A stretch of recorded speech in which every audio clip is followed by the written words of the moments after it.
Hello बच्चों, आज एक बार फिर से आपका स्वागत है सर्वोत्तम एग्रीकल्चर एकेडमी काकादेव कानपुर में। जैसा कि जो पिछला लेक्चर था बेटा, उसमें हमने बताया था किसी तत्व का यस ब्लॉक्स कैसे निकालते हैं, किसी तत्व का आवर्त कैसे निकालते हैं और किसी तत्व का वर्ग कैसे निकालते हैं, हमने बताया था पूरा डिटेल में। आज हम लोग पढ़ेंगे तत्वों का आवर्ती गुण, periodic property of element. Element के पीरियाडिक प्रॉपर्टी कौन कौन सा होता है। तो देखो, पीरियाडिक प्रॉपर्टी का मतलब क्या होता है, एक इसमें बात आता है पीरियाडिसिटी का आवर्तिता। आवर्तिता का मतलब होता है एक फिक्स टाइम के बाद, एक फिक्स समय के बाद उसके कुछ लक्षण, वहाँ पे कुछ चीज़ें रिपीट होती हैं, तो उसी को हम लोग बोलते हैं आवर्तिता। तो यहाँ पे सबसे पहला जो होता है बेटा, वो होता है वैद्युत धनात्मक लक्षण, इलेक्ट्रो पॉजिटिव कैरेक्टर। जैसे पीरियाडिक टेबल हम लोग देखते हैं इस तरह से बना होता है, ठीक, यहाँ पे कुछ बने होते हैं इस तरह से और नीचे बना होता है, तो इसको हम छोड़ देते हैं।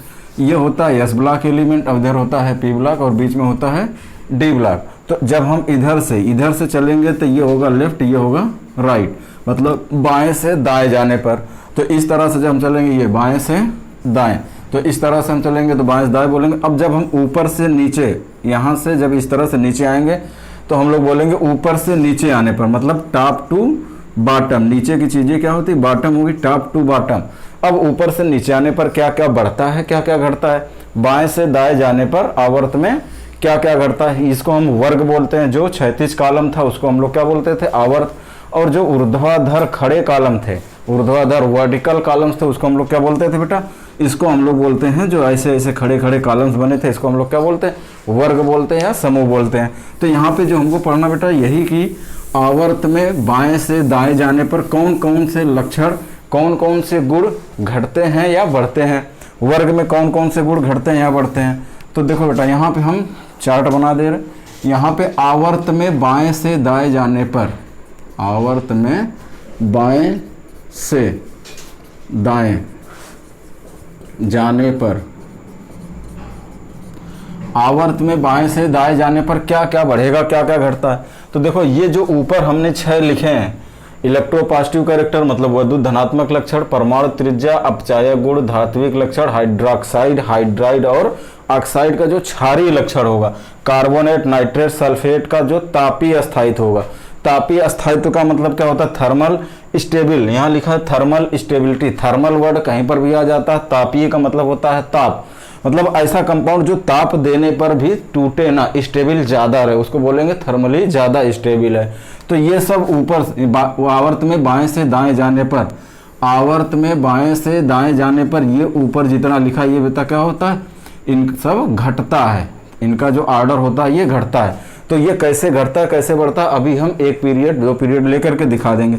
अब इसके नीचे जो यहाँ पे लिखा है वैद्युत ऋणात्मकता, इलेक्ट्रोनिगेटिविटी, इलेक्ट्रॉन बंधुता, इलेक्ट्रॉन एफिनिटी, आयनन ऊर्जा, आयनाइजेशन एनर्जी, ऑक्सीकारक गुण। देखो यहाँ लिखा अपचायक गुण, अपचायक गुण का उल्टा होता है ऑक्सीकारक गुण। अगर अपचायक गुण इधर घट रहा है तो वर्ग में नीचे आने पर क्या होगा, जो चीजें आवर्त में घटेगा वो वर्ग में बढ़ेगा, जो चीजें वर्ग में बढ़ेगा और आवर्त में घटेगा, एक दूसरे का उल्टा समझना। तो यहाँ ऑक्सी अम्लों का प्रबलता, ये ऑक्सी अम्ल क्या होते हैं, जब हम लोग एक एक चैप्टर पढ़ेंगे इसके पीरियाडिक टेबल के, जैसे एस ब्लॉक में पढ़ेंगे, पी ब्लॉक में पढ़ेंगे, जब हम लोग पी ब्लॉक में पढ़ते हैं तो वहाँ पे जैसे हम हाइड्रोजन फैमिली पढ़ते हैं तो वहाँ पे पढ़ते हैं ऑक्सी अम्ल, हाइड्रोजन अम्ल के ऑक्सी अम्ल। तो वहाँ पे वो जो ऑक्सी अम्ल जो बनाते हैं, सारे कंपाउंड, सारे एलिमेंट नहीं बनाते हैं, लेकिन कुछ एलिमेंट जो बनाते हैं उनका ऑक्सी अम्लों की जो प्रबलता है, प्रबलता का मतलब स्ट्रेंथ, जो उनकी शक्ति है, वो इधर जाने पर क्या होगा, बढ़ेगा। तो ये नीचे जितना लिखा है ये सब वर्ग में, आवर्त में बाएं से दाएं जाने पर बढ़ता है। अब जैसे बात करते हैं वैद्युत ऋणात्मकता की, तो जो पीरियाडिक टेबल में हम लोग लेफ्ट टू राइट चलते हैं, राइट में कौन रखा गया है और लेफ्ट में कौन रखा गया, बाएं क्या है और दाएं क्या है। बाएं एस ब्लॉक के एलिमेंट है, एस ब्लॉक में सबसे पहले कौन रखा गया बेटा, फर्स्ट ए ग्रुप, ठीक, फर्स्ट ए ग्रुप। अब इधर देखो, जो सबसे लास्ट में क्या रखा गया, अक्रिय गैस है, उत्कृष्ट गैस है, तो उनको छोड़ करके उनकी इलेक्ट्रोनिगेटिविटी शून्य होती है, इलेक्ट्रॉन बंधुता शून्य होता है, हम पहले ही बता चुके हैं, क्योंकि वो उनका जो लास्ट इलेक्ट्रॉन होता है पी ऑर्बिटल होता है, पूरा भरा होता है, वो किसी से रिएक्शन नहीं करते हैं। तो इसलिए यहाँ पे जो हम बात करेंगे लास्ट में हाइड्रोजन फैमिली वाले, तो यहाँ पे फर्स्ट ए ग्रुप हो गया हाइड्रोजन। हाइड्रोजन फैमिली का जो पहला एलिमेंट होता है क्या होता है बेटा, वो होता है फ्लोरीन, और इसका जो पहला एलिमेंट होता है वो है लिथियम। अब ऐसे करते नीचे आएंगे तो सबसे नीचे कौन होगा, सीजियम होगा। अब देखो यहाँ वर्ग में नीचे आने पर, वर्ग में नीचे आने पर क्या बढ़ेगा क्या घटेगा। अब यहाँ पे देखो वैद्युत ऋणात्मकता आवर्त में बाएं से दाएं जाने पर, आवर्त में बाएं से मतलब यहां से यहां तक जाने में क्या हो रहा है, बढ़ रहा है। तो सबसे ज्यादा वैद्युत ऋणात्मकता तो कौन हो गया, फ्लोरीन। ठीक, अब इसी बात यहीं पे बात कर लेते हैं, वर्ग में क्या क्या घटेगा। अब इसका उल्टा वर्ग में कर देंगे। वर्ग में ऊपर से नीचे जाने पर, वर्ग में ऊपर से नीचे जाने पर, जब हम वर्ग में ऊपर से नीचे चलते हैं तो जो चीजें इधर बढ़ रही, जो आवर्त में बाएं से दाएं बढ़ता है वो घटने लगता है, जो घटता है वो बढ़ने लगता है। तो वर्ग में ऊपर से नीचे जब जाएंगे बेटा, देखो ये जो सारे लक्षण लिखे हुए, सारे गुण लिखे हुए हैं, वैद्युत धनात्मकता तो लिखा, परमाणु त्रिज्या लिखा, अपचायक गुण लिखा हुआ है, और धात्विक लक्षण हाइड्रोक्साइड, हाइड्राइड ऑक्साइड का क्षारीय गुण, और नाइट्रेट, कार्बोनेट और सल्फेट का जो थर्मल स्टेबिलिटी है, जो तापीय स्थायित्व, तो ये सब क्या होता है, आवर्त में बाएं से दाएं जाने पर घटता है। लेकिन ये क्या होगा, वर्ग में ऊपर से नीचे जब हम आएंगे तो ये सब क्या है, ये सब के सब चीजें बढ़ता है। तो ये बात याद रखना, इसका उल्टा वर्ग में करना। कोई एक याद कर लेंगे आप, चाहे आवर्त का चाहे वर्ग का, उसका उल्टा कर देंगे अगले में। अगर आवर्त में घट रहा है तो वर्ग में क्या होगा, बढ़ेगा। इसी तरह से जब हम नीचे आते हैं, यहाँ पे ये जो हमने बढ़ता हुआ लिखा है, ये सब क्या हो जाएगा, ये सब वर्ग में ऊपर से नीचे आने पर घटता है। तो ये बात आपको पता हो गया होगा। अब जैसे एक छोटा सा एग्जांपल कोई भी ले लें, ये आपको, आप इसका स्क्रीनशॉट ले लो, बहुत इंपॉर्टेंट है। इस टॉपिक से आपको पूरी केमिस्ट्री में कम से कम बहुत 30% क्वेश्चन आप इनऑर्गेनिक का कर सकते हो। ज्यादातर जो क्वेश्चन आते हैं इसी से आता है। आपने पेपर दिया होगा, या तो इसका क्रम पूछेगा, क्रम क्या पूछेगा आप चाहे गुण का क्रम बताओ, आवर्त में 4 तत्व दिए होंगे, या फिर वर्ग का तत्व दिया होगा तो वो पूछेगा आप चाहे गुण का ऑर्डर बताओ, क्रम बताओ, या फिर परमाणु त्रिज्या का क्रम बताओ, या फिर धात्विक लक्षण का गुण बताओ। जिसका आपको पूछेगा आराम से हम बता सकते हैं। वैद्युत ऋणात्मकता का ऑर्डर पूछे अगर पीरियड में, आवर्त में, तो क्या करेंगे, इधर जाने पर बढ़ता है और वर्ग में नीचे आने पर घटता है। इसीलिए जैसे अब यहाँ पे हम किसी एक चीज की बात कर लेते हैं, जैसे हम मान लीजिए अपचायक गुण की बात करते हैं, यहाँ पे कोई एक इसमें से गुण ले ले, अपचायक गुण की बात करते हैं। अब ये अपचायक गुण देखो यहाँ क्या लिखा, आवर्त में बाएं से दाएं जाने पर घटता है। तो हम सेकंड पीरियड की बात करें, जिससे हमने लिथियम लिया, बेरिलियम लिया, बोरान लिया, कार्बन लिया। ठीक, अब इसमें सबसे ज्यादा अपचायक गुण किसका होगा, किसका होगा, आवर्त में। देखो बेटा बाएं से दाएं जाने पर क्या है, घटता है। तो सबसे ज्यादा ये हुआ, फिर ये हुआ, फिर ये हुआ, यानी कि पूरे पीरियाडिक टेबल में, पूरे पीरियाडिक टेबल में यहीं से शुरुआत होती है सेकंड पीरियड की, सब आवर्त सारणी में सबसे ज्यादा अपचायक गुण किसका होगा बेटा, वो लिथियम का होगा। इसी तरह से कोई भी, अब ये मान लो वर्ग में ऊपर से नीचे आने पर घट रहा है, तो सबसे कम इसके नीचे कौन सा तत्व आता है, सोडियम आता है, फिर पोटेशियम आता है, फिर रुबिडियम आता है, फिर सीजियम। फ्रांसियम हम लोग नहीं लेते क्योंकि फ्रांसियम रेडियो एक्टिव होता है, सीजियम तक रखते हैं। ठीक है, अब नीचे आने पर क्या होगा, वर्ग में नीचे आने पर क्या हो रहा है, अपचायक गुण बढ़ता है। तो सबसे ज्यादा देखो, अब यहाँ पे अपचायक गुण क्या होगा, बढ़ेगा।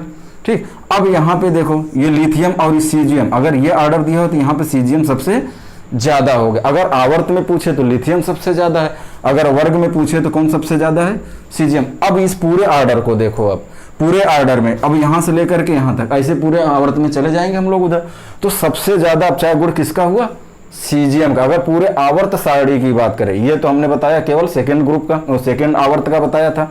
ये सेकेंड आवर्त के तत्व है, lithium, beryllium, boron, carbon, nitrogen, oxygen, fluorine, ये सेकेंड आवर्त के तत्व होते हैं। अब ये फर्स्ट ग्रुप में, तो ऊपर से नीचे आने पर क्या होगा, अपचायक गुण बढ़ेगा, आवर्त में जाने पर क्या होगा, घटेगा। तो सबसे ज्यादा जो अपचायक गुण, सबसे ज्यादा वैद्युत धनात्मक तत्व, सबसे ज्यादा परमाणु त्रिज्या, सबकी क्या होगा। यहाँ पे एक बात हम लिख सकते हैं बेटा आराम से, वर्ग में नीचे आने पर क्या क्या बढ़ रहा है, सारी चीजें ऊपर की बढ़ रही, ये जो हमने लिखा है। अगर यहाँ पे हम क्वेश्चन ये लिख दें, सबसे ज्यादा ये जो कुछ भी यहाँ लिखा है, परमाणु त्रिज्या पूछे, या फिर वैद्युत धनात्मक लक्षण पूछे, या फिर अपचायक गुण पूछे, या फिर धात्विक लक्षण पूछे, या फिर ये जो क्षारीय लक्षण लिखा हुआ है, हाइड्रोक्साइड, ऑक्साइड। और अब हाइड्रोक्साइड क्या होता है, जैसे हाइड्रोक्साइड क्या होता है, अगर हम फर्स्ट ए ग्रुप के हाइड्रोक्साइड की बात करें तो हाइड्रोक्साइड होता है OH-, इसको हम क्या बोलते हैं, हाइड्रोक्साइड आयन। तो जो फर्स्ट ग्रुप के एलिमेंट होते हैं बेटा वो कौन कौन सा होता है, लिथियम आयन होता है, सोडियम होता है, पोटेशियम होता है। तो जब इनका फार्मूला बनाएंगे तो लिथियम का हाइड्रोक्साइड क्या बनेगा, LiOH, सोडियम का हाइड्रोक्साइड क्या बनेगा, NaOH, इसी तरह से पोटेशियम का KOH। इस तरह से आप सब बना सकते हो। ठीक है, तो अब यहाँ पे बात आती है क्या क्या सबसे ज्यादा होगा। तो क्वेश्चन जो आएगा यूपी कैटेट में वो क्या आएगा, यही सबसे ज्यादा या सबसे कम, ये क्वेश्चन आता है, इनमें से सबसे ज्यादा किसका है।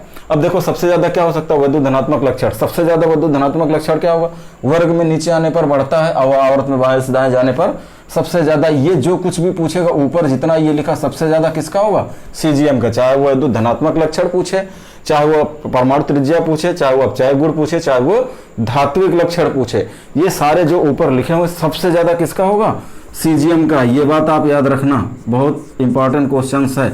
और सबसे कम पूछे तो किसका होगा, आवर्त में बाएं से दाएं जाने पर जो सबसे लास्ट में पहुंचेगा, जो सबसे कम अगर क्वेश्चन आ जाए। ये जो ऊपर हमने यहाँ लिखा, बार बार बोल रहे बेटा, ये जो 6 प्रॉपर्टी 6 गुण जो हमने लिखे हैं, इनमें से अगर कोई सबसे ज्यादा पूछे तो आंसर होगा सीजीएम। अब इनमें से जो सबसे कम अगर पूछता है तो सबसे कम कौन होगा, सबसे कम कौन, अब बताओ वर्ग में सबसे नीचे कौन है, सीजीएम। ठीक, अब आवर्त देखो यहाँ पे बाएं से दाएं जाने पर घटता है, नीचे आने पर बढ़ेगा, लेकिन जब हम राइट में जाएंगे तो घटेगा। तो जो राइट साइड में होगा वो सबसे कम होगा। तो राइट साइड में कौन होता है, फ्लोरीन होता है बेटा। कौन होता है, फ्लोरीन। सेकेंड ग्रुप का जब एलिमेंट हम लोग लेंगे, सेकेंड ग्रुप का जब एलिमेंट लेंगे क्या होगा, lithium, beryllium, boron, carbon, nitrogen, oxygen, fluorine. तो ये सब चीजें सबसे कम किसका हो गया, फ्लोरीन का। अब क्वेश्चन पूछा जाए परमाणु त्रिज्या सबसे कम किसका, फ्लोरीन का।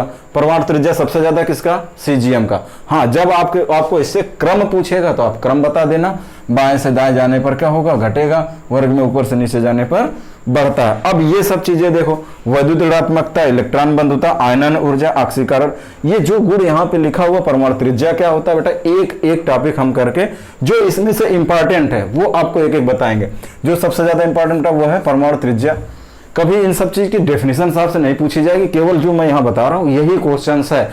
या इसका क्रम पूछेगा, ऑर्डर पूछेगा, या इसमें पूछेगा सबसे ज्यादा सबसे कम, आप क्वेश्चन लगाना, कोई क्वेश्चन बचेगा नहीं इनऑर्गेनिक केमिस्ट्री का, ये आपसे वादा है। अब ये इलेक्ट्रोनेगेटिविटी, वैद्युत ऋणात्मकता, इलेक्ट्रॉन एफिनिटी, आयनन ऊर्जा, ऑक्सीकारक गुण, अब ये सब क्या हो रहा है, आवर्त में बाएं से दाएं जाने पर बढ़ता है।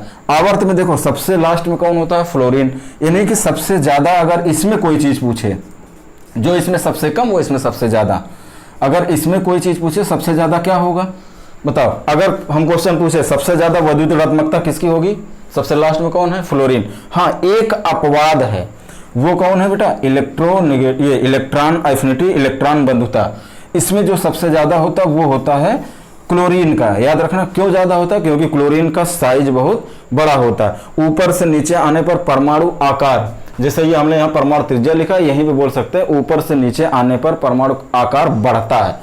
जो परमाणु का आकार होता है वो बढ़ता है। कैसे बढ़ता है, ये एटॉमिक साइज, परमाणु आकार हम लोग, चलो यहीं पे ये भी लिख सकते हो आप, परमाणु आकार ऊपर से नीचे आने पर बढ़ता है, इसी में जोड़ देते हैं साथ। चलो ये याद रखना आप, परमाणु आकार भी क्या होता है बेटा, परमाणु आकार, परमाणु का आकार।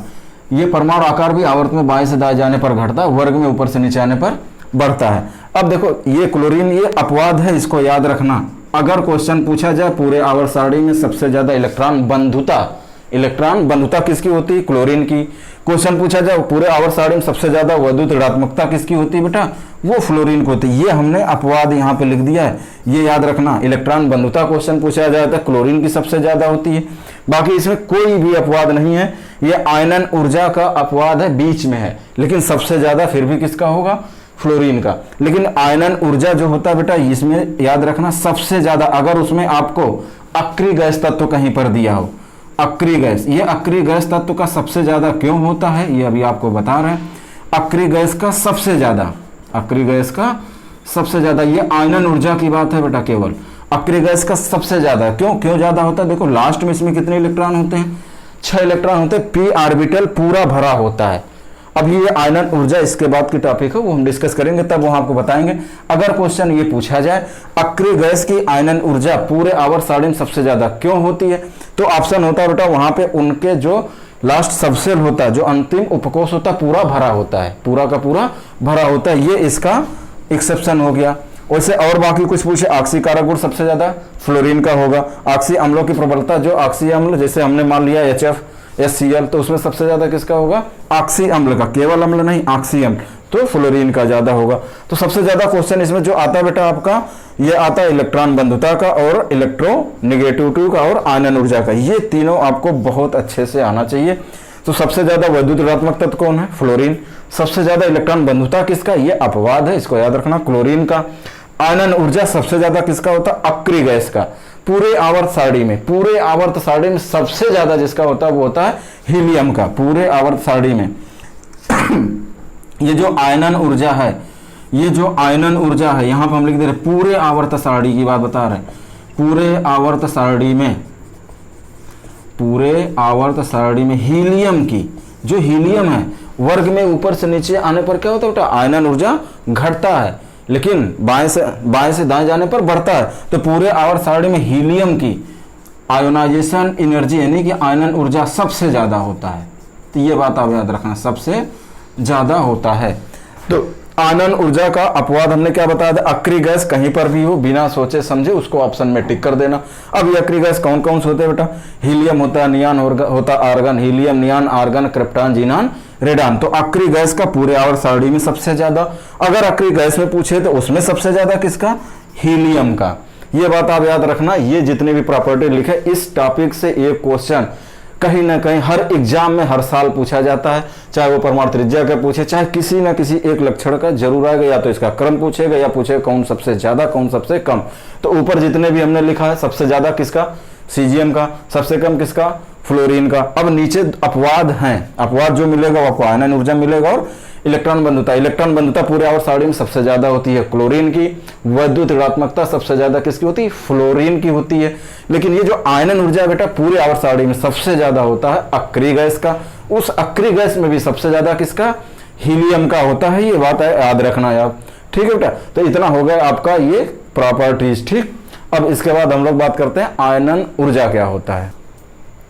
ठीक बेटा, देखो अब हम क्या पढ़ेंगे, एक एक प्रॉपर्टी शुरू करते हैं। तो सबसे पहली प्रॉपर्टी जो सबसे ज्यादा इंपॉर्टेंट है वो है आयनन ऊर्जा। तो सबसे पहले हम बताते हैं आयनन ऊर्जा क्या होता है। आयनन ऊर्जा होता है किसी तत्व के विलग उदासीन गैसीय परमाणु की तलस्थ अवस्था, मतलब जो ग्राउंड स्टेट में होगा, तलस्थ अवस्था में उसकी बाहरी कोश से एक इलेक्ट्रॉन निकालने के लिए जितनी कम से कम ऊर्जा की आवश्यकता होती है उसको उस तत्व की क्या बोलते हैं? आयनन ऊर्जा।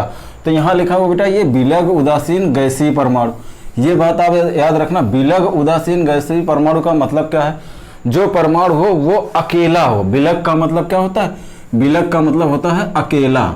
जो परमाणु हम लेंगे वो परमाणु अकेला होना चाहिए। मतलब जैसे हमने यहाँ ए लिखा या A2 लिखा या यहाँ पे A3 लिखा, यहाँ पे A4, क्वेश्चन पूछा जाए तो किसका होगा आयनन ऊर्जा? वो केवल अकेला जो एटम होगा, उदासीन होना चाहिए, अकेला होना चाहिए और गैसवस स्टेट में होना चाहिए। अगर वो गैसवस स्टेट में नहीं, अगर हम यहाँ लिख दे तो किसका होगा? अगर यहाँ हमने लिख दिया सॉलिड, तो सॉलिड का नहीं होगा बेटा, किसका होगा? गैसवस का। तो याद रखना, तो ये यहाँ पे जो वर्ड लिखा हुआ विलग उदासीन गैसीय परमाणु, इसके ग्राउंड स्टेट से जब हम एक इलेक्ट्रॉन बाहरी सेल से जब एक इलेक्ट्रॉन को निकालते हैं, उसको निकालने के लिए जितनी ऊर्जा की आवश्यकता होती है उसको हम लोग क्या बोलते हैं? उसकी आयनन ऊर्जा। तो अब आयनन ऊर्जा के कुछ मात्रक होता है बेटा। अब यहाँ पे बात कर लेते हैं मात्रक। तो आयनन ऊर्जा का मात्रक क्या होता है? देखो ऊर्जा का मात्रक क्या होता है? जूल। ठीक है, तो ऊर्जा या कार्य दोनों का मात्रक क्या होता है? जूल। उसी तरह से यहाँ पे होता है आयनन ऊर्जा का मात्रक होता है, पहला मात्रक होता है इलेक्ट्रॉन वोल्ट प्रति मीटर। इलेक्ट्रॉन वोल्ट प्रति परमाणु, एक परमाणु में कितने इलेक्ट्रॉन वोल्ट की ऊर्जा है? प्रति परमाणु, इलेक्ट्रॉन वोल्ट प्रति परमाणु। ठीक है, एक इलेक्ट्रॉन वोल्ट, इस इलेक्ट्रॉन वोल्ट को हम लोग शॉर्ट में लिखते हैं बेटा EV। तो एक इलेक्ट्रॉन वोल्ट बराबर कितना होता है? सबको पता होगा 1.6 × 10⁻⁻19। क्या कूलाम? नहीं, ये हम क्या पढ़ रहे? ऊर्जा का मात्रा क्या होता है? जूल। तो एक इलेक्ट्रॉन वोल्ट, कैटेट में कभी यही छोटा सा क्वेश्चन आ जाता है कि एक इलेक्ट्रॉन वोल्ट बराबर कितना होता है? 1.6 × 10⁻⁻19 जूल। अब इसका दूसरा मात्रक भी क्या हो सकता है बेटा? अब हमने इलेक्ट्रॉन वोल्ट को अगर हम जूल में कन्वर्ट करें तो क्या लिखते हैं? तो जब हम एक मोल की बात करते हैं, एक मोल में कितनी ऊर्जा की जरूरत पड़ी, तो उसको हम लोग बोलते हैं किलो जूल पर परमाणु। मोल की बात कर रहे हैं तो किलो जूल पर मोल। तो दो मात्रक हो गए, इलेक्ट्रॉन वोल्ट पर परमाणु प्रति परमाणु या फिर किलो जूल प्रति मोल। तो ये बेटा दोनों मात्रक याद रखना, ये दोनों इसके मात्रक। अगर इसी जूल को हम कैलोरी में भी लिख दें तो कोई दिक्कत नहीं है। तो किलो कैलोरी भी हो सकता है, किलो कैलोरी किलो कैलोरी पर मोल या प्रति मोल। ये जो हमने लाइन यहाँ पे खींचा बेटा, इसका मतलब होता है प्रति। तो ये आनन ऊर्जा का मात्रा क्या होगा, इलेक्ट्रॉन वोल्ट प्रति परमाणु। दूसरा मात्रा क्या होगा, किलो जूल प्रति मोल। तीसरा क्या होगा, किलो कैलोरी प्रति मोल। तो ये क्वेश्चन कैटेगरी में बहुत आया है। एक इलेक्ट्रॉन वोल्ट बराबर कितना होता है, 1.6 गुणे 10⁻⁻19 जूल। अब हम बात कर लेते हैं कि ये जो आवर्त में जाने पर बढ़ता है या घटता है। अभी हमने क्या बताया था कि बाएं से दाएं, आवर्त में बाएं से दाएं जाने पर जो आयनन ऊर्जा होता है, जो आयनाइजेशन एनर्जी होती है बेटा, वो क्या होता है बढ़ता है। लेकिन जब हम वर्ग में जाते हैं तो क्या होता है, घटता है। तो अब यहाँ पे कुछ अपवाद हैं, जो अपवाद हैं हम उसकी बात कर लेते हैं। जैसे हमने इधर को बनाया तो ये हमने क्या बना दिया, इधर वर्ग में, और इधर बना दिया ये आवर्त में। तो यहाँ पे जो एक्सेप्शन है, कुछ अपवाद है, वो अपवाद कौन कौन सा है बेटा, ये अपवाद आपको याद रखना है बस। ये अपवाद कहाँ मिलेगा आपको, सेकेंड पीरियड में मिलेगा, मतलब दूसरे आवर्त में अपवाद मिलेगा। उसके बाद आपको मिलेगा थर्ड पीरियड में, तीसरे आवर्त में मिलेगा। उसके बाद आपको मिलेगा थर्ड समूह में, तीसरे समूह में।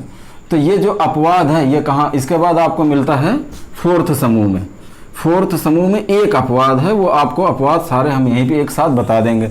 तो ये जो अपवाद मिलेगा बेटा, दूसरे पीरियड मिलेगा, तीसरे पीरियड मिलेगा। अगर हम यहाँ पे बात करें आवर्त में, तो आवर्त में जब हम चलते हैं बाएं से दाएं, आवर्त में बाएं से दाएं जाने पर क्या होता है, जनरली क्या होता है, ये बढ़ता है। लेकिन जब हम वर्ग में ऊपर से नीचे आते हैं तो ये आयनन ऊर्जा क्या होता है, घटता है।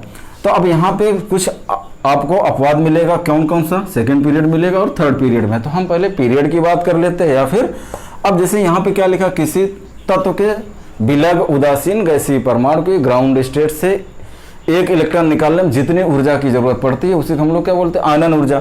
जैसे मान लेते हैं हमने यहाँ पे कोई मेटल लिया, इससे एक इलेक्ट्रॉन हमने क्या किया, एक इलेक्ट्रॉन को निकाल दिया। अब जब हम किसी को इलेक्ट्रॉन देते हैं, इलेक्ट्रॉन निकालते हैं, तो उस पर कौन सा चार्ज आता है, प्लस चार्ज। ठीक, इस पर आ गया प्लस चार्ज। अब यहाँ पे देखो बेटा, जब हम इलेक्ट्रॉन देंगे, इलेक्ट्रॉन निकालेंगे तो ऊर्जा देनी पड़ेगी या ऊर्जा निकालनी पड़ेगी, या देनी पड़ेगी। यहाँ पे क्या कर रहे हैं हम लोग, इसका डेल्टा एच क्या होगा, डेल्टा एच का मतलब होता है एंथैल्पी, या इसी को हम लोग क्या बोलते थे, हीट का मतलब होता है उष्मा, और उष्मा क्या होता है, एक प्रकार की ऊर्जा होती है। तो जो इसका हीट होगा, अब देखो यहाँ पे ये पहले अपने ग्राउंड स्टेट में था, इसमें हमने क्या किया, कुछ ऊर्जा दिया, ऊर्जा देने के बाद एक इलेक्ट्रॉन निकला।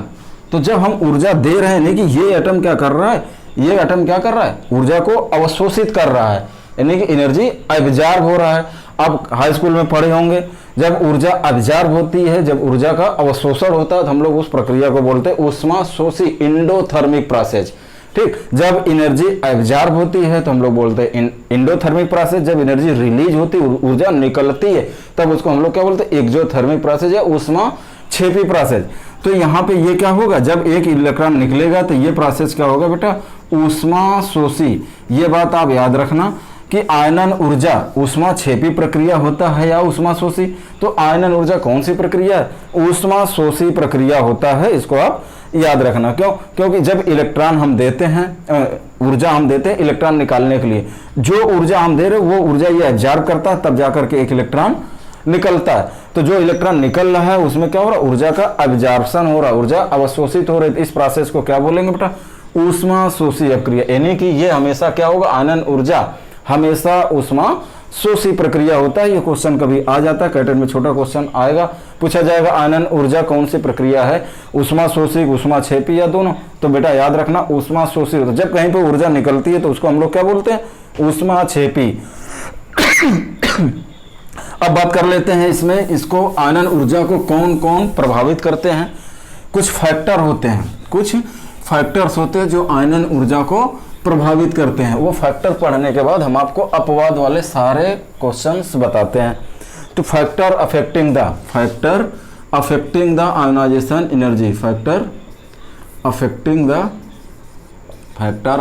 The ionization energy. Ionization energy के कौन कौन से फैक्टर होंगे जो अफेक्ट करेंगे, मतलब आयनन ऊर्जा को प्रभावित करने वाले कारक, आयनन ऊर्जा को प्रभावित करने वाले कारक, प्रभावित ये आपका बहुत इंपॉर्टेंट है, करने वाले कारक। कौन कौन से कारक होते हैं जो आयनन ऊर्जा को प्रभावित कर सकते हैं? तो बेटा सबसे पहला याद रखना, जो परमाणु का साइज होता है, जो परमाणु का साइज होता है तो वो, या परमाणु आकार, यहाँ क्या लिख सकते हैं सबसे पहला, परमाणु आकार।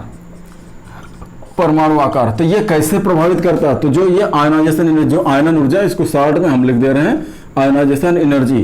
तो आयनाइजेशन एनर्जी इनवर्सली प्रोपोर्शनल होता है परमाणु के आकार। परमाणु आकार को हम इंग्लिश में लिख दे रहे हैं साइज, यानी कि जो एटॉमिक साइज होगा, जो एटम का साइज होगा वो इनवर्सली प्रोपोर्शनल होता है। अभी हमने क्या बताया बेटा कि ग्रुप में ऊपर से नीचे आने पर परमाणु आकार बढ़ता है, आवर्त में बाएं से दाएं जाने पर घटता है। अब देखो आवर्त में बाएं से दाएं जब हम चलेंगे तो परमाणु का आकार क्या होगा, घटेगा, और आयनन ऊर्जा क्या होगा, बढ़ेगा। तो परमाणु आकार, परमाणु का आकार इसको अफेक्ट करता है। दूसरा जो है बेटा वो effective nuclear charge. Effective nuclear charge, effective nuclear charge क्या होता है, प्रभावी नाभिकीय आवेश। प्रभावी नाभिकीय आवेश, इसके नाम से ही आपको समझ में आ रहा है, जो न्यूक्लियस का चार्ज होगा वो कितना इफेक्ट डालेगा किसी इलेक्ट्रॉन पर। प्रभावी नाभिकीय आवेश, इसको इंग्लिश बोलते हैं effective nuclear charge. Effective nuclear charge, ये पूरा डिटेल हम लोग पढ़ेंगे न्यूक्लियस जब हम प्रभावी नाभिकीय आवेश एक एक टॉपिक पढ़ाएंगे। जैसे अभी आयनन ऊर्जा पढ़ रहे हैं उसी तरह से इसका भी हेडिंग डालेंगे तो वहां पर आपको पूरा डिटेल हम बताएंगे नाभिकीय आवेश क्या होता है, इफेक्टिव न्यूक्लियर चार्ज। इसको शॉर्ट में हम क्या लिखते हैं बेटा, ENC, इफेक्टिव न्यूक्लियर चार्ज। तो आयनन ऊर्जा कैसे डिपेंड करता है, तो इसी इफेक्टिव न्यूक्लियर चार्ज। देखो जब हम लोग चार्ज की बात करते हैं, न्यूक्लियर चार्ज की बात करते हैं, तो उसी को कहीं ना कहीं हम लोग बोलते हैं परमाणु क्रमांक। इसको हम लोग रिप्रेजेंट करते हैं Z से, और Z हम लोग किससे रिप्रेजेंट करते हैं, परमाणु क्रमांक को Z से रिप्रेजेंट करते हैं। तो इसी को हम क्या बोल सकते हैं बेटा, परमाणु क्रमांक। परमाणु क्रमांक, परमाणु क्रमांक। अब परमाणु क्रमांक क्या होता है बेटा, यही परमाणु क्रमांक, अभी परमाणु संरचना हम लोगों ने नहीं पढ़ा। परमाणु क्रमांक ही प्रोटॉनों की संख्या होती है, या फिर इसी क्या बोल सकते हैं, प्रोटॉनों की संख्या। तो प्रोटॉनों की संख्या जितना ज़्यादा होगी उतना ज़्यादा आयोनाइजेशन एनर्जी होगा। प्रोटॉनों की संख्या, ये कैसे डिपेंड करता है बेटा, इस पे आयोनाइजेशन एनर्जी डायरेक्टली प्रोपोर्शनल होता है Z के, यानी कि Z को ही हम क्या बोल सकते हैं, इफेक्टिव न्यूक्लियर चार्ज। तो दूसरा कारक कौन हो गया, इफेक्टिव न्यूक्लियर चार्ज। जैसे जैसे इफेक्टिव न्यूक्लियर चार्ज बढ़ेगा वैसे वैसे आयोनाइजेशन एनर्जी बढ़ेगा। मतलब ये प्रभावी नाभिकीय आवेश जैसे जैसे बढ़ेगा वैसे वैसे उसका आयनन ऊर्जा भी बढ़ेगा। ये प्रभावी नाभिकीय आवेश होता क्या है, जैसे मान लो ये कोई न्यूक्लियस है, न्यूक्लियस में क्या होता है, पॉजिटिव चार्ज होते हैं, प्रोटॉन्स होते हैं। हमने यहाँ पे बना दिए 3 प्रोटॉन, ठीक, यहाँ पे हमने 3 प्लस चार्ज बना दिए। अब इसके बाहर ये न्यूक्लियस है, न्यूक्लियस के अंदर हमने प्रोटॉन बना दिए। यहाँ पे इलेक्ट्रॉन होगा बेटा, इसके चारों तरफ घूमेगा। अब ये देखो, ये अभी क्या है, ये निगेटिव चार्ज, ये पॉजिटिव चार्ज है, तो न्यूक्लियस इस इलेक्ट्रॉन को क्या करेगा, ये भी खींचेगा, ये भी खींचेगा, ये भी खींचेगा, तो ये फोर्स ऑफ अट्रैक्शन इन दोनों के बीच में लगेगा। अब यही मान लो हमने एक न्यूक्लियस ये लिया, थोड़ा सा इसका हमें चार्ज बढ़ा दिया, थोड़ा इसका साइज भी बढ़ा दिया। अब इसके चारों तरफ जो इलेक्ट्रॉन होगा, अब बताओ इससे निकलना आसान है कि इससे निकलना आसान है, इफेक्टिव न्यूक्लियर चार्ज। न्यूक्लियस का जो इफेक्ट होगा चार्ज पर, चार्ज यही होता है, ठीक है। अब यहाँ पे देखो ये इतने सारे पॉजिटिव चार्ज इसको अट्रैक्ट करेंगे। अब बताओ यहाँ पे इसको कितने लोग पकड़े हुए हैं, 10 लोग। अब ऐसे सिंपल भाषा में समझो कि एक आदमी को 3 लोग पकड़े हैं, उसको खींच के निकालना आसान है, या फिर एक आदमी को 10 लोग पकड़े हैं, उसको खींच के निकालना आसान है। तो जिसको कम लोग पकड़े उसको खींच कर निकालना ज्यादा। यहाँ पे जो न्यूक्लियस के चार्ज का अफेक्ट है वो कम है, यहाँ पे इस इलेक्ट्रॉन को खींचने वाले लोग कम है, यहाँ पे इस इलेक्ट्रॉन को खींचने वाले लोग ज्यादा है। तो यहाँ पे जो न्यूक्लियस का चार्ज है वो इस पर ज्यादा इफेक्ट डाल रहा है, यही होता है बेटा इफेक्टिव न्यूक्लियर चार्ज। तो न्यूक्लियस के पॉजिटिव चार्ज के बीच और इलेक्ट्रॉन के बीच में जो फोर्स लगता है वही होता है इफेक्टिव न्यूक्लियर चार्ज। तो इसमें हमें आसानी से इलेक्ट्रॉन को निकाला जा सकता है, इसमें उतना आसानी से नहीं निकाल पाएंगे। यानी कि जेड इफेक्टिव न्यूक्लियर चार्ज जितना ज्यादा होगा आयनन ऊर्जा उतना ज्यादा होगा। अगला जो है बेटा वो बहुत इंपॉर्टेंट है, ये आप याद रखना, स्क्रीनिंग इफेक्ट या शील्डिंग इफेक्ट एक होता है स्टेबल कॉन्फ़िगरेशन। ये आपको बहुत इंपॉर्टेंट है। तीसरा ये अगर आप नहीं समझ पाए तो आप जो अपवादों में हैं, जो अपवाद हम लोग पढ़ेंगे अभी आयनन ऊर्जा, वो आपको दिक्कत करेगा। तो उपकोष का अस्थायी इलेक्ट्रॉनिक विन्यास, ये बहुत इंपॉर्टेंट है, इसको आपको समझना पड़ेगा। उपकोषों का अस्थायी, ये अस्थायी इलेक्ट्रॉनिक विन्यास क्या होता है अभी आप थोड़ी देर में सीख जाएंगे। अस्थायी इलेक्ट्रॉनिक विन्यास, अस्थायी इलेक्ट्रॉनिक विन्यास किसका होता है? जैसे अब यहाँ पे दो बातें आती, स्टेबल इलेक्ट्रॉनिक कॉन्फ़िगरेशन, अस्थायी इलेक्ट्रॉनिक विन्यास। इसमें दो चीजें होती, जो हम लोग उपकोष पढ़ते हैं बेटा, या तो वो पूरा भरा होगा या आधा भरा होगा या पार्शियली फिल्ड होगा, मतलब पूरा नहीं भरा होगा। किसी में 2 इलेक्ट्रॉन, जैसे मान लो हमने पी ऑर्बिटल ले लिया, पी में किसी में 2 इलेक्ट्रॉन होगा, किसी में 3 होगा, किसी में 5 होगा, किसी में 6 भी हो सकता है। तो इसमें दो चीजें होती है, एक होता है पूर्ण भरे उपकोष, पूर्ण भरे उपकोष। तो पूर्ण भरा उपकोष कौन सा होता है, या अर्ध भरा उपकोष। तो ये ज्यादा स्टेबल होते हैं, अर्ध भरे उपकोष। ये आपको बहुत इंपॉर्टेंट, इसी से हम सारे आयोनाइजेशन एनर्जी को लगभग बताएंगे जो अपवाद वाले हैं। ठीक है, देखो पूर्ण भरे उपकोष और अर्ध भरे उपकोष। पूर्ण भरे का मतलब जैसे हमने मान लिया यहाँ पे पी, तो पी में कितने इलेक्ट्रॉन होते हैं बेटा? 6 इलेक्ट्रॉन मैक्सिमम भरे जा सकते हैं। डी में कितने भरे जा सकते हैं मैक्सिमम? 10 इलेक्ट्रॉन। एस में कितने भरे जा सकते हैं? 2 इलेक्ट्रॉन। अगर एस में 2 इलेक्ट्रॉन भर गए थे पूरा भर गया, अगर पी में 6 आ गए थे पूरा भर गया, डी में 10 आ गए थे ये भी क्या हो गया? पूरा भर गया। तो पूर्ण भरे उपकोष कौन कौन से हो सकते हैं? S2 हो सकता है, P6 हो सकता है, और कौन हो सकता है? D10। डी में हम 10 इलेक्ट्रॉन भर सकते हैं, पी में 6 इलेक्ट्रॉन भर सकते हैं, एस में 2 इलेक्ट्रॉन। अब इसका आधा, अगर एस में 1 इलेक्ट्रॉन है तो इसका मतलब वो क्या है? आधा भरा हुआ है। इसको बोलते हैं half fill orbital, half fill subshell, और इसको बोलते हैं full fill subshell. Half fill full fill का रोल बहुत है। अब यहाँ पे देखो, अगर हम इसका आधा कर दे तो P3 हो गया, और इसका आधा कर दे तो D5 हो गया। अब इसमें कौन सबसे ज्यादा आनन ऊर्जा देगा, कौन सबसे ज्यादा स्टेबल होगा? तो जो ज्यादा भरे होते हैं उनकी स्टेबिलिटी ज्यादा होती है। अब एक बात बताओ, जो ज्यादा स्टेबल है उनसे उनको हमें हटाना आसान होता है, या जो कम स्टेबल होते हैं? बेटा जो कम स्टेबल होते हैं उनको हम आसानी से हटा सकते हैं, जो ज्यादा स्टेबल होते हैं उनको आसानी से नहीं हटा सकते। तो हमें क्या करना, एक एक इलेक्ट्रॉन को ही तो निकालना है। अब यहाँ पे जो इनका आयोनाइजेशन एनर्जी का क्रम हो जाएगा, तो जो फुल फील्ड है उनका सबसे ज्यादा होगा, उसके बाद उससे कम वाला होगा। अब देखो यहाँ P6 और D10 लिखा हुआ है, तो इसमें याद रखना P6 की जो होती है वो सबसे ज्यादा होता है। P6 आएगा, फिर इसके बाद आएगा D10, अब इसके बाद आएगा हाफ फील्ड। हाफ फील्ड में कौन है? P3 है और D5 है। हाफ फील्ड में कौन आएगा बेटा? P3 हो जाएगा, फिर यहाँ पे D5। वैसे जनरली हम लोग S का नहीं देखते, लेकिन इसके बाद यहाँ पे S1 छोड़ देते हैं, एक इलेक्ट्रॉन आसानी से निकल जाता है। तो यहाँ पे हम लोग देख लेंगे S2। ठीक, तो ये इनका आयोनाइजेशन एनर्जी का फुल फील्ड और हाफ फील्ड का क्रम है। अगर इस तरह से क्वेश्चन दे दिया जाए P6, D10, P3, D5 में आनन ऊर्जा का क्रम बताओ, तो बेटा क्या बताओगे? P6 सबसे ज्यादा होता है, फिर D10 होता है, P3 होता है। मतलब ये हाफ फील्ड वाले होगा और ये फुल फील्ड वाले हो गए। तो P6 ये कैसे होता है? ये SPDF। तो ये कैसे होता है बेटा? ये अभी आपको थोड़ी देर में इसके आगे वाला जो है स्क्रीनिंग इफेक्ट। चौथा जो होता है बेटा उसको याद रखना, उपकोषों की प्रकृति बता सकती है। उपकोषों की प्रकृति, नेचर ऑफ सब सेल्स। उपकोषों की प्रकृति, इनकी प्रकृति कैसी है? यस है या पी है या डी है? इनकी प्रकृति कैसे होगी? उपकोषों की प्रकृति, यस प्रकृति का, या पी है या डी है?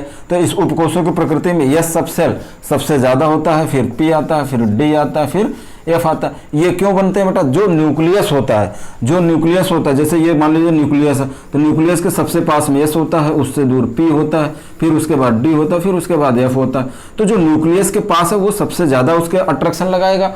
अब बताओ, इलेक्ट्रॉन्स को निकालना, इलेक्ट्रॉन्स को हमको निकालना, तो ये न्यूक्लियस है, न्यूक्लियस एस पे ज्यादा फोर्स लगाएगा, ज्यादा इसको बांधे रखेगा, तो इससे इलेक्ट्रॉन निकालना थोड़ा कठिन होगा। ये इससे दूर है, इस पे थोड़ा इसका कम अट्रैक्शन होगा, तो इससे इलेक्ट्रॉन थोड़ा आसानी से निकल जाएगा, इस पे बिल्कुल कम हो जाएगा, और इस पे बिल्कुल ही कम हो जाता है, इसलिए एफ से पहले इलेक्ट्रॉन निकल जाता है, इसका सबसे कम हो गया।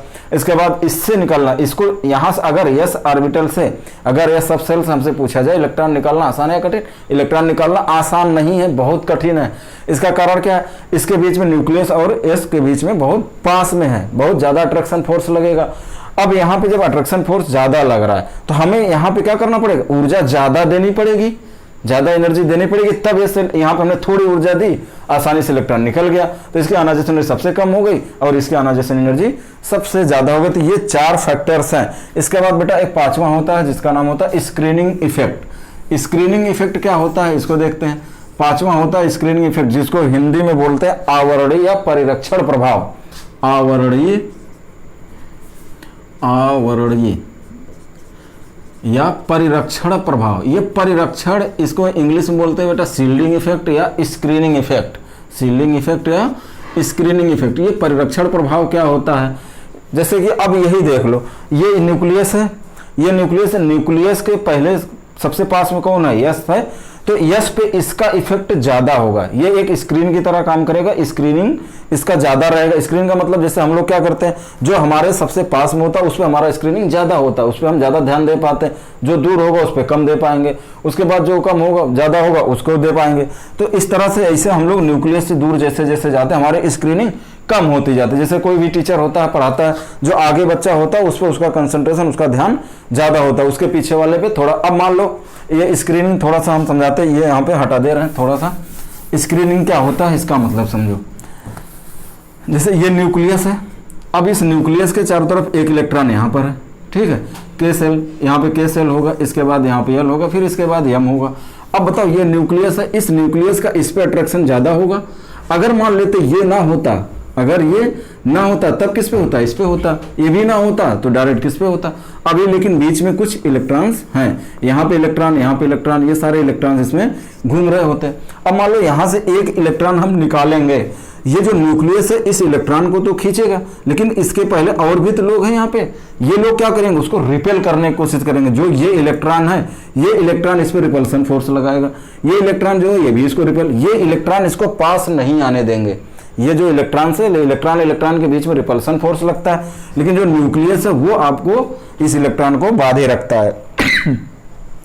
तो देखो इस इलेक्ट्रॉन को निकालना हमारे लिए आसान होता है, इस इलेक्ट्रॉन को निकालना बहुत कठिन है। ये इलेक्ट्रॉन न्यूक्लियस के सबसे पास है, ये इसको अट्रैक्ट किए रहेगा, तो ये बेटा यही एक स्क्रीनिंग बन जाती है। इसी को हम लोग क्या बोलते हैं, स्क्रीनिंग इफेक्ट। तो यहाँ पे याद रखना स्क्रीनिंग इफेक्ट कैसे डिफाइन करता है, इनवर्सली प्रोपोर्शनल होता है। तो जो एफ का स्क्रीनिंग होगा वो सबसे कम होता है, जो डी होता है उससे ज्यादा होगा, फिर एस का होगा, फिर पी का होगा। तो जो आयोनाइजेशन एनर्जी होती है, जो आयोनाइजेशन एनर्जी होती है बेटा, ये इनवर्सली, इसको हम लोग बोलते हैं स्क्रीनिंग इफेक्ट, या फिर इसी बोलते हैं शील्डिंग इफेक्ट। इनवर्सली प्रोपोर्शनल होता है स्क्रीनिंग इफेक्ट के, स्क्रीनिंग इफेक्ट, या इसी को आवरणीय प्रभाव, परिरक्षण प्रभाव बोलते हैं। ये इनवर्सली प्रोपोर्शनल होता है किसके लिए, सेम सेल्स के लिए। जब हम समान उपकोष में देखेंगे तब ये फंडा हम लोग लगाएंगे। समान उपकोष के लिए एक ही कोष होना चाहिए, जैसे हमने यहाँ पे देखा के सेल्स, तो के सेल के लिए स्क्रीनिंग इफेक्ट देखेंगे, फिर एल का होगा तो एल के लिए हम देखेंगे। तो जो स्क्रीनिंग इफेक्ट होता है बेटा वो जनरली हमेशा एक समान, एक ही कोष के लिए देखा जाता है। तो ये स्क्रीनिंग इफेक्ट का जो स्क्रीनिंग इफेक्ट का जो ऑर्डर होता है, स्क्रीनिंग इफेक्ट ये होता है एस, पी, डी और एफ। अगर क्वेश्चन पूछा जाए कि आवरणीय प्रभाव का ऑर्डर क्या होता है बेटा, एस पर सबसे ज्यादा आवरण होता है, फिर पी पर होता है, फिर डी पर होता है, फिर एफ पर होता है। तो ये सारे थे आपको जो प्रभाव को प्रभावित करते थे, किसको, आयोनाइजेशन एनर्जी को, आयनन ऊर्जा को, ये सब प्रभावित करते थे। अब हम आप बात करते बेटा कि डायरेक्ट क्वेश्चन पे, तो जो हमने अभी अपवाद आपको बताया वो सारे अपवाद कौन कौन से हैं, हमने बताया कि सेकेंड पीरियड में मिलेगा आपको अपवाद और थर्ड पीरियड मिलेगा। तो हम पहले बात करते हैं किसकी, सेकेंड पीरियड। सेकेंड पीरियड के कौन कौन से एलिमेंट होते हैं बेटा, जैसे हमने लिया लिथियम, उसके बाद आता है बेरिलियम, फिर आता है boron, lithium beryllium boron, carbon आता है, फिर नाइट्रोजन आता है, फिर ऑक्सीजन आता है, फिर फ्लोरीन आता है, फिर इसके बाद आता है नियान। ठीक, अगर हम यहाँ पे फर्स्ट पीरियड की बात करें तो फर्स्ट पीरियड में कौन कौन से एलिमेंट होते हैं, पहले आवर्त फर्स्ट पीरियड में कौन कौन सा, हाइड्रोजन होता है बेटा, ऐसे ऐसे करके, फिर यहाँ पे हीलियम होता है। हमने क्या बताया, आवर्त में बाएं से दाएं जाने पर, आवर्त में बाएं से दाएं जाने पर आयनन ऊर्जा बढ़ता है, यानी कि हीलियम जो है इसका क्या हो गया, हीलियम का आयनन ऊर्जा सबसे ज्यादा होगा, हीलियम का आयनाइजेशन एनर्जी सबसे ज्यादा होता है। तो यही बात हम याद रखेंगे। आवर्त सारणी में सबसे ज्यादा आयनन ऊर्जा किसका हो गया, हीलियम का। अब यहाँ बात करते हैं किसका ज्यादा किसका कम, कौन सा ऑर्डर होगा। हम लोग अभी क्या बोले कि जनरल भाषा में आवर्त में बाएं से दाएं जाने पर क्या होता है, आयनन ऊर्जा बढ़ता है। लेकिन यहाँ पे देखो अब लिथियम है, लिथियम का परमाणु क्रमांक कितना होता है, 3 होता है, लिथियम का परमाणु क्रमांक 3 होता है। तो इसका अगर हम इलेक्ट्रॉनिक विन्यास लिखें तो क्या लिखेंगे, 1s2 2s1। इसी तरह से बेरिलियम का 4 5 6 7 8 9 लिखते जाएंगे। अब इसका लिखेंगे क्या होगा, 1s2 2s2, इसमें 4 इलेक्ट्रॉन होता है, 4 होता है इसका परमाणु क्रमांक, इसका 5 होता है। इसका लिखेंगे 1s2 2s2 2p1, 1s2 2s2 2p1, ये हो गया बोरान का। अब इसी तरह से जब कार्बन का लिखेंगे बेटा तो क्या लिखेंगे, 1s2 2s2 2p2 2p, अब इसी तरह से हम बनाते जाएंगे। इसका लिखेंगे क्या हो जाएगा 1s2 2s2 2p3, इसका लिखेंगे 1s2 2s2 2p4, इसका लिखेंगे 1s2 2s2 2p5, इसका लिखेंगे 1s2 2s2 2p6। अब देखो हमने क्या बताया अभी, आधा भरा और पूरा भरा, फुल फिल हाफ फिल हमको देखना है। जो आधा भरा वो ज़्यादा स्टेबल होगा, जो फुल फिल होगा वो तो पूरा स्टेबल होगा। अब देखो यहाँ पे ये S1 है, लेकिन यहाँ पे देखो ये S2, यहाँ पे S का पूरा इलेक्ट्रॉन भर गया। इसके बाद कौन है बेटा, ये P1 आएगा। तो P देखो पूरा भरा नहीं है, ये फुल फिल है, ये क्या है, ये फुल फिल ऑर्बिटल है, फुल फिल कोष है। तो जो पूरा भरा होगा उसकी स्टेबिलिटी अपने आगे वाले से ज़्यादा हो जाती है। इसी तरह से यहाँ पे देखो नाइट्रोजन को, नाइट्रोजन में देखो यहाँ पे इसका क्या, इसका हाफ फिल है, क्या बेटा हाफ फिल। अब हमने क्या बताया अभी, फुल फिल और हाफ फिल जिसका होगा वो ज़्यादा स्टेबल। अब यहाँ पे देखो नियान, ये हमने क्या बताया, सबसे पहले ही बता रखा, अक्रिय गैस का सबसे ज़्यादा होगा। यहाँ पे देखो ये पूरा भरा हुआ है, 6p पूरा भरा हुआ है। अब यहाँ पे S पूरा भरा, अब क्या करना, जो उसके आगे वाला एलिमेंट होगा, जो हाफ फिल होगा या फिल फिल होगा, उसका उससे ज़्यादा हो जाएगा। यानी कि बेरिलियम का ज़्यादा हो जाएगा किससे, बोरान से। नाइट्रोजन का ज़्यादा हो जाएगा किससे, ऑक्सीजन से। हम फुल फिल और हाफ फिल से, तो इसका जो क्रम हो जाएगा बेटा आयनन ऊर्जा का सेकंड आवर्त में, एक इलेक्ट्रॉन निकालने के लिए जितनी ऊर्जा की आवश्यकता पड़ती है वही आयनन ऊर्जा कहलाता है। तो यहाँ पे जो ऑर्डर हो जाएगा तो ऐसा कुछ हो जाएगा, लिथियम, इसके बाद कौन आएगा, बेरिलियम यहाँ आ जाएगा। क्यों, क्योंकि इसका फुल फिल ऑर्बिटल है। तो यहाँ पे आ जाएगा बोरान, इसके बाद कौन आ जाएगा, बस बेरिलियम को बोरान की जगह करना है, नाइट्रोजन को ऑक्सीजन की जगह करना है, कार्बन यही रहेगा। इसके बाद कौन आ जाएगा बेटा, ऑक्सीजन, इसके बाद कौन आ जाएगा, नाइट्रोजन, फिर कौन आ जाएगा, फ्लोरीन, फिर कौन आ जाएगा। तो याद रखना पूरे आवर्त सारणी में सबसे ज्यादा आयनन ऊर्जा होता है किसका, अक्रिय गैस का, उत्कृष्ट गैस का। तो इसको याद कैसे रखेंगे, आपको हमने तरीका बता दिया। अगर याद ना हो तो आप इस तरह से आराम से बता सकते हो। अपवाद कौन कौन सा बेटा, बेरिलियम बोरान का है, नाइट्रोजन और ऑक्सीजन का है। तो नाइट्रोजन को खुदा देना, ऑक्सीजन को पीछे कर देना है, बेरिलियम के यहाँ खुदा कर दिया, बोरान को पीछे कर दिया, अपना आयनन ऊर्जा का क्रम बन जाएगा। अब इसको याद कैसे रखना, देखो ऐसे पढ़ो, ये क्या लिखा है, लिथियम, इसको लिख दिया ली, ये क्या लिखा, बोरान ब, ये क्या लिखा, बे, लिब बे। ये तीनों को एक साथ पढ़ो, क्या लिखा, कोन, लिब बे कोन। और ये क्या लिखा हुआ, फनी, लिब बे कोन फनी। तो ऐसे याद रख सकते हैं, ये इसका आयनन ऊर्जा का सेकेंड पीरियड का दूसरे आवर्त का ये ऑर्डर है, लिब बे कोन फनी, ये दूसरे आवर्त का ऑर्डर हो गया। ठीक है, अब इसके बाद बेटा देखो इसी तरह से हमने अपवाद बताया था, थर्ड पीरियड, तीसरे आवर्त में कौन होगा, थर्ड पीरियड। अब थर्ड पीरियड में इसी तरह से हम फिर से इलेक्ट्रॉनिक विन्यास को देखेंगे, जिसका हाफ फील्ड होगा उसका ज्यादा हो जाएगा, जिसका फुल फील्ड होगा उसका ज्यादा हो जाएगा। अब यहाँ पे तीसरे पीरियड के एलिमेंट कौन कौन से हैं, सोडियम होता है, फिर मैग्नीशियम होता है, थोड़ा दूर दूर लिख दें, सोडियम मैग्नीशियम, इसके बाद आता है एल्युमिनियम, इसके बाद आता है सिलिकॉन, फिर इसके बाद आता है फास्फोरस, इसके बाद आता है सल्फर, फिर इसके बाद आता है क्लोरीन, फिर इसके बाद आता है आर्गन। ठीक है, तो ये आपके हो गए तीसरे पीरियड के सारे एलिमेंट, सोडियम हो गया, मैग्नीशियम हो गया, एल्युमिनियम हो गया, सिलिकॉन हो गया, फास्फोरस, सल्फर, क्लोरीन और आर्गन। अब देखो सोडियम का क्या होता है, एटॉमिक नंबर इसका होता है 11।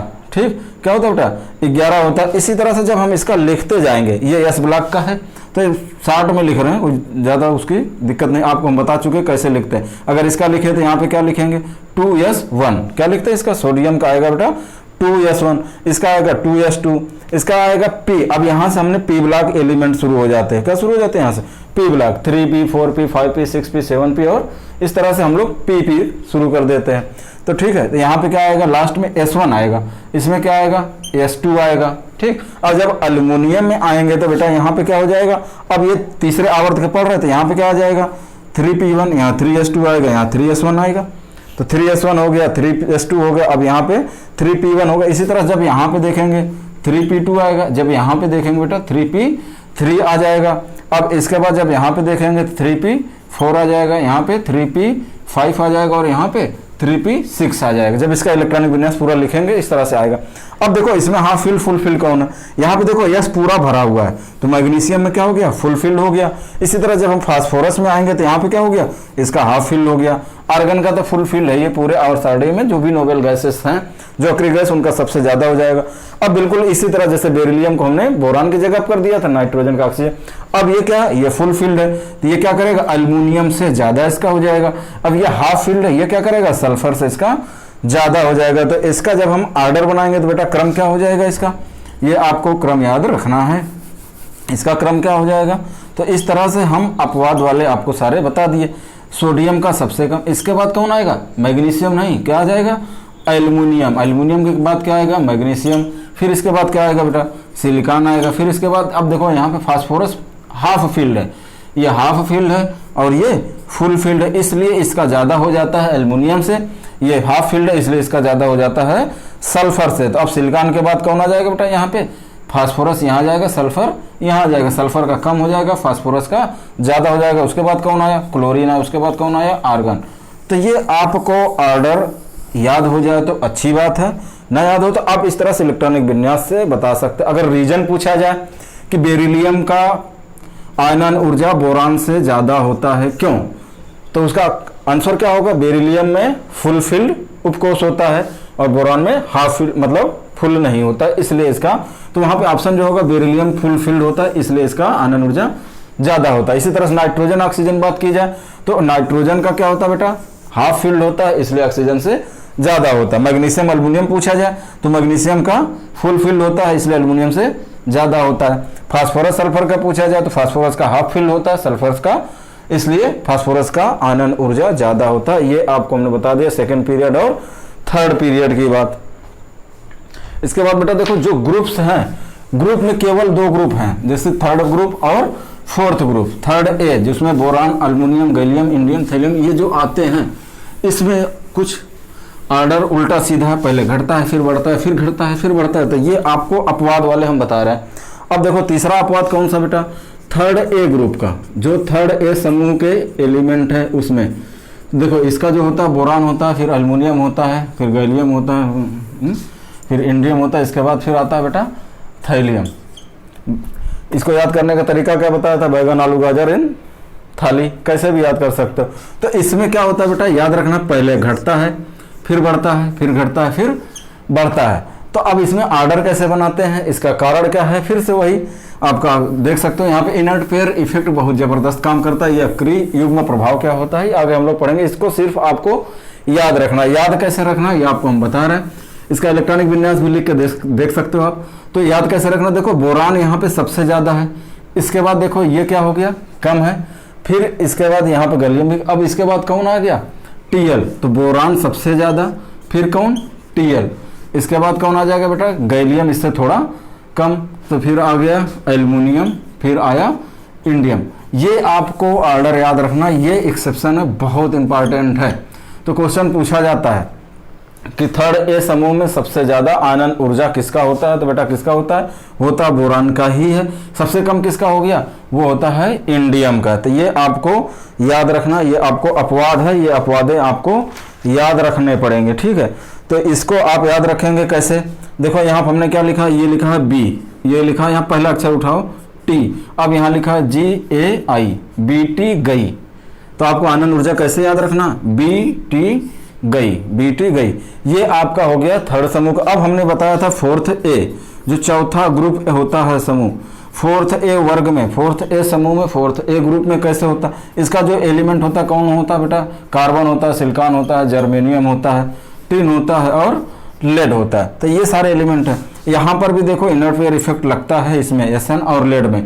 तो कुछ नहीं करना बेटा, ऑर्डर यही रहता है, बस यहाँ पे लेड और यहाँ पे टिन हो जाता है। तो इसका जो ऑर्डर हो जाता है, देखो वर्ग में ऊपर से नीचे आने पर क्या होता है, जनरली घटता है। लेकिन अपवाद क्या है, अगर ये वाला ऑर्डर आपको मिल जाए, इसको याद कैसे रखेंगे, पहले घटता है फिर बढ़ता है, फिर घटता है फिर बढ़ता है। अगर क्वेश्चन आ जाए थर्ड ए समूह के लिए कौन सा कथन सत्य है, वहां लिखा आयनन ऊर्जा पहले घटता है फिर बढ़ता है, ये ऑप्शन सही है। ये मत कर देना आयनन ऊर्जा वर्ग में ऊपर से नीचे जाने पर तीसरे आवर्त में घटता है या बढ़ता है, तो वहां ऑप्शन होगा पहले घटता है फिर बढ़ता है, फिर घटता है फिर बढ़ता है, मतलब घटता बढ़ता वाला आंसर होगा। तो यहाँ पे क्या ऑर्डर हो जाएगा बेटा, वर्ग में ऊपर से नीचे आने पर क्या होता है, आयनन ऊर्जा घटता है तो कार्बन, फिर सिलिकॉन, फिर जर्मेनियम, फिर यहाँ पे लेड पहले आ जाता है और टिन बाद में आ जाता है। ये आपको ऑर्डर फोर्थ ग्रुप का। इसके बाद आपको कहीं पे कोई अपवाद नहीं मिलेगा, ठीक है।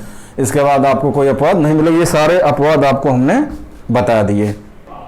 ठीक बेटा, ये आपके सारे आयनन ऊर्जा से जो क्वेश्चंस हैं इसी से सब आ जाएंगे। सब क्रम पूछा जाता है, इस ग्रुप में कौन सबसे ज़्यादा, उस ग्रुप में सबसे कम, ये क्वेश्चंस आते हैं। अभी इसके बाद आयनन ऊर्जा में ही थोड़ा सा बचा हुआ बेटा, क्रमागत आयनन ऊर्जा, जैसे हम लोग पढ़ते हैं प्रथम आयनन ऊर्जा, द्वितीय आयनन ऊर्जा या तृतीय आयनन ऊर्जा, कैसे ये निकाला जाता है ये अगले लेक्चर में आपको मिल जाएगा। यहाँ तक आप इस टॉपिक को बहुत अच्छे से पढ़ना। आयनन ऊर्जा का एक क्वेश्चन हर एक कंपटीशन में आता है, चाहे वो ICR, चाहे BHU, चाहे कैटेट हो। ठीक बेटा, थैंक यू, धन्यवाद। आज का यहीं तक आयनन ऊर्जा, इसके आगे का क्रमागत आयनन ऊर्जा हम बताएंगे। ठीक बेटा, थैंक यू, धन्यवाद।